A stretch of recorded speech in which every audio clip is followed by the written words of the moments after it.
Big stocks में आज एक रिपीट है कल वाला, हिताची एनर्जी। इसका इंटरडे चार्ट देखिएगा आप कल का, और ये एक इंटरडे चार्ट देखिएगा और एक 6 महीने का चार्ट देखिएगा। मैं 2 चार्ट आपको दिखाना चाहता हूँ। ये एक लेसन है कि स्टॉक्स में पैसा आप कैसे बना सकते हैं। कल हमने ग्रीन में लिया था, लेकिन बात की थी कि शुरुआत में थोड़ी मुनाफा वसूली आ सकती है क्योंकि स्टॉक काफ़ी चल चुका है।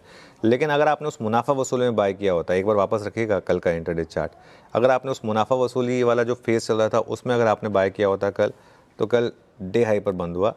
एक बार दोबारा रखिए कल का इंटरडे चार्ट। हाँ, ये देखिए, तो ये इस तरीके का मूव आया यहाँ पर और कल डे हाई पर बंद हुआ। और अब रखिए वो 6 महीने वाला चार्ट।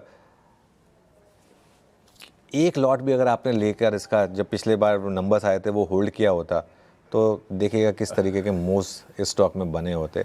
और एफएनओ का स्टॉक है, ध्यान रखिएगा।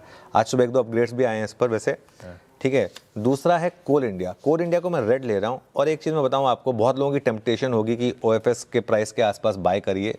मेरा मानना ये है कि कोल इंडिया का यहाँ से चलना मुश्किल है। हाँ, ये हो सकता है कि क्योंकि हर कोई एक्सपेक्ट कर रहा था कि कोल इंडिया का ओएफएस आएगा और लोगों ने शॉर्ट बिल्डअप किया होगा। कल काफ़ी शॉर्टिंग हुई होगी यहाँ पर, कल काफ़ी चैटर था कि कोल इंडिया का वो ओएफएस आ जाएगा, वो आ गया और 10% के डिस्काउंट के साथ।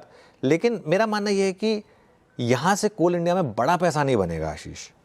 उसके 2 कारण हैं। एक तो ये ओएफएस एक बड़ा ओवरहैंग क्रिएट कर देगा, और दूसरा कोल इंडिया की 2 सब्सिडरी ऑलरेडी लिस्ट हो चुकी हैं।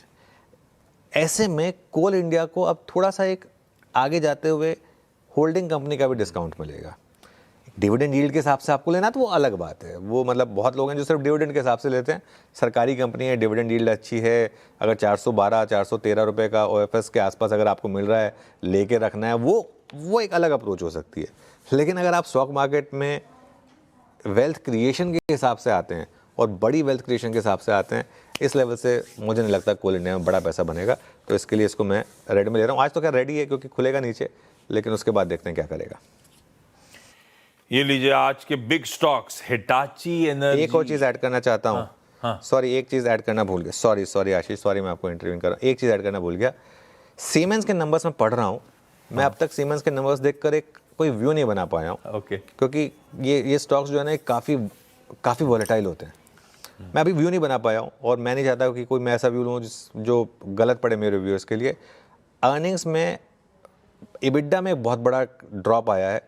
अब वो क्यों आया है, मैं थोड़ा उसको समझने की कोशिश कर रहा हूँ, क्योंकि रेवेन्यू का नंबर अच्छा है, लेकिन EBITDA और प्रॉफिट का नंबर थोड़ा सा नीचे आया है। तो इसके लिए मैं थोड़ा इसको स्टडी करने की कोशिश कर रहा हूँ। इसके लिए मैं अभी इसको नहीं ले रहा हूँ। 9 बजे के शो में देखता हूँ, अगर तब तक मेरा एक व्यू बन पाएगा तो, वरना इसको अवॉइड करूँगा। बिल्कुल ठीक।